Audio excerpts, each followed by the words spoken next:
La plus grande tristesse dans la vie de Sylvie Vartan fut probablement le sentiment d'être envahie par sa vie privée et la pression constante des médias, notamment durant les années de pointe de sa carrière et pendant son mariage tumultueux avec Johnny Hallyday.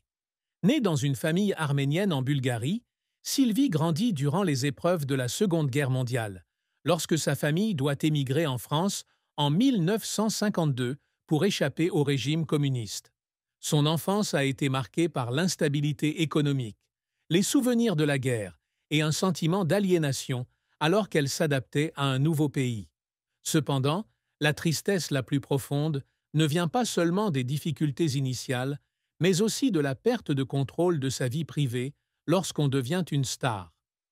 En tant qu'idole de la génération yéyé, Sylvie Vartan a été sans cesse harcelée par la presse. Des rumeurs sur sa vie amoureuse aux commentaires acerbes sur son apparence et son style. En particulier, son mariage avec Johnny Hallyday, l'une des plus grandes stars françaises, l'a mise sous les feux des projecteurs, chaque aspect de sa vie étant exposé au public.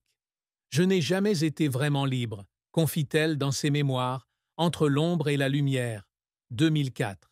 « J'ai toujours eu l'impression de vivre sous une loupe, où chaque erreur, chaque larme est amplifiée. » Cette tristesse s'est encore aggravée lorsqu'elle a dû faire face à des critiques selon lesquelles elle n'était que la femme de Johnny, au lieu d'être reconnue comme une artiste indépendante. De plus, un grave accident de voiture en 1968 qui la laissa gravement blessée et nécessita de multiples interventions chirurgicales, fut un choc énorme, non seulement physique, mais aussi mental, car elle craignait de perdre sa carrière et sa capacité à se produire. Les moments où elle a dû faire face aux doutes sur son talent, la pression pour maintenir sa beauté et le sentiment d'être piégée dans l'image d'une star l'ont fait pleurer de nombreuses fois de solitude, même si elle gardait toujours un sourire éclatant en public.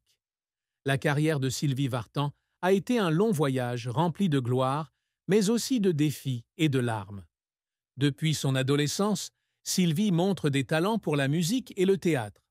En 1960, à l'âge de 16 ans, elle est présentée au producteur Daniel Filipacchi par son frère Eddie Vartan, musicien. Sa première chanson, Quand le film est triste, devient rapidement un tube, la catapultant dans les rangs des stars yéyé telles que Johnny Hallyday et Françoise Hardy. En 1962, Tous mes copains et le Locomotion la confortent dans le cœur du public français, avec des centaines de milliers d'exemplaires vendus. Elle devient l'une des plus jeunes artistes à se produire à l'Olympia, le prestigieux théâtre parisien, en 1961 et conquiert rapidement les marchés internationaux, notamment l'Italie, le Japon et les États-Unis. L'album À Nashville, 1963, enregistré aux États-Unis avec la collaboration d'Elvis Presley, marque une étape majeure, l'affirmant comme l'une des rares chanteuses européennes à avoir du succès aux États-Unis. Tout au long de sa carrière, elle a sorti plus de 70 albums, vendu plus de 40 millions de disques et s'est produite dans des salles majeures telles que le Palais des Congrès et le Carnegie Hall. Des chansons telles que La plus belle pour aller danser, 1964, Comme un garçon, 1967, et Qu'est-ce qui fait pleurer les blondes, 1976, étaient non seulement des succès, mais définissaient également son style musical unique, mêlant pop, rock et chansons françaises. Pourtant, la carrière de Sylvie Vartan n'a pas toujours été de tout repos. L'un de ses plus grands échecs fut sa tentative de conquérir le marché américain à la fin des années 1960. Malgré sa signature avec RCA Records et ses apparitions dans des émissions de télévision comme The Ed Sullivan Show, elle ne pouvait pas rivaliser avec des stars comme Barbra Streisand ou Diana Ross. Cet échec lui a laissé un sentiment de douleur, d'autant plus qu'elle avait beaucoup investi dans l'apprentissage de l'anglais et dans son adaptation à la culture américaine.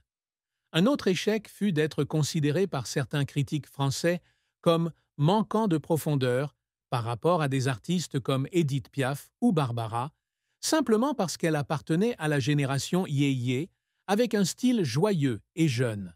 Ces critiques l'ont amenée à remettre en question sa valeur artistique à plusieurs reprises, et elle a pleuré dans les moments de solitude, surtout en lisant des articles durs. L'accident de voiture de 1968 fut un choc énorme, car elle dut subir de multiples opérations chirurgicales et craignait de ne jamais revenir sur scène. Se remettre d'un accident, avec ses entraînements douloureux et la pression pour maintenir son apparence, a été un énorme défi, tant physiquement que mentalement. De plus, la décision de se tourner vers le disco dans les années 1970, avec l'album I Don't Want the Night to End, 1979, bien que réussi sur certains marchés, fut boudée par le public français traditionnel, la laissant perdue dans son parcours artistique. Les longues nuits en studio, les refus de grands films et la pression de maintenir une image parfaite l'ont souvent fait pleurer, mais ont aussi forgé une Sylvie Vartan résiliente qui a toujours trouvé le moyen de surmonter les difficultés. Son retour en force dans les années 1990 avec des albums comme Sensible, 1998 et des prestations à l'Olympia témoigne de son esprit agité. La fin de vie de Sylvie Vartan fut triste avec le décès de Johnny Hallyday, son premier mari et compagnon important dans sa vie, en 2017. Johnny est décédé d'un cancer du poumon à l'âge de 74 ans, laissant un immense vide dans le cœur de Sylvie et de sa famille. Malgré leur divorce en 1980, Sylvie et Johnny ont conservé une relation étroite, notamment pour le bien de leur fils, David Hallyday. Cette perte n'était pas seulement une tragédie personnelle, mais aussi la fin d'une époque musicale, lorsque Johnny et Sylvie étaient un couple emblématique des années 60, surnommé le couple en or de la France. Dans une interview accordée à Paris Match après la mort de Johnny, Sylvie confiait « J'ai perdu non seulement un ami, mais aussi une partie de ma propre histoire. Nous avons fait des miracles ensemble, et maintenant, ce ne sont plus que des souvenirs. » Devoir faire face au décès de Johnny, ainsi qu'au litige autour de son testament, où David Hallyday et sa sœur Laura Smet ont été exclus de l'héritage, a encore aggravé son chagrin. Sylvie a le cœur brisé non seulement par la perte de Johnny, mais aussi par les tensions familiales que sa mort a laissées derrière elle. Le moment où elle s'est tenue silencieusement lors de la cérémonie commémorative de Johnny à l'église de la Madeleine à Paris, entourée de milliers de fans, était une image émouvante, exprimant la douleur silencieuse d'une femme qui avait partagé toute sa vie avec lui. L'amour et le mariage de Sylvie Vartan sont un chapitre houleux, avec des moments de bonheur mêlés à une profonde tristesse. Son premier mariage avec Johnny Hallyday, qui a débuté en 1965, a été l'un des événements les plus marquants de l'histoire culturelle française.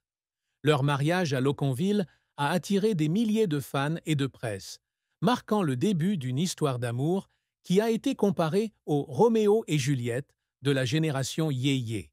Ils ont eu un fils ensemble, David Hallyday, né en 1966, et se sont produits ensemble dans de nombreux spectacles, créant des moments mémorables comme le duo « J'ai un problème » 1973. Cependant, ce mariage est également plein de pression, car tous deux sont de grandes stars avec des emplois du temps chargés et une surveillance médiatique constante.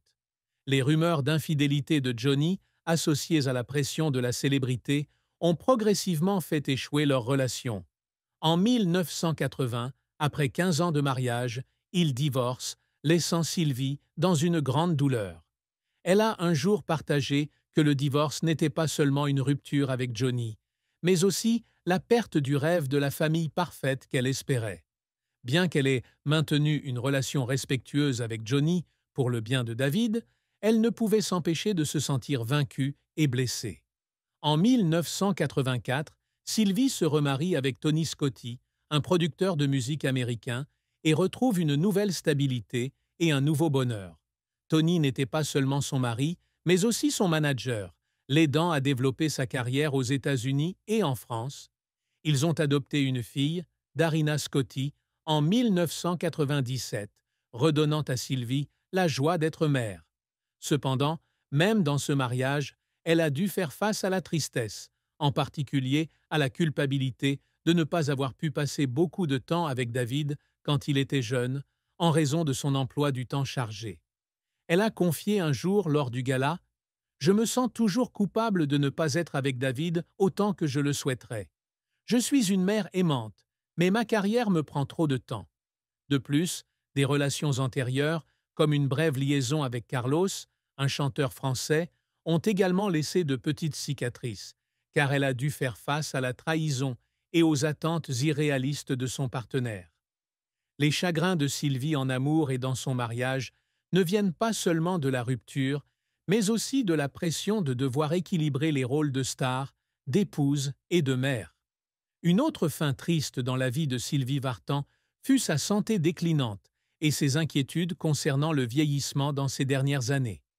Bien qu'elle reste élégante et incroyablement énergique à 80 ans, Sylvie a dû faire face à des problèmes de santé, notamment une opération cardiaque en 2019. Cet événement l'a forcée à mettre en pause ses activités de scène et à affronter ses peurs face à la fragilité de la vie. Dans une interview au Figaro, elle confie « Je n'ai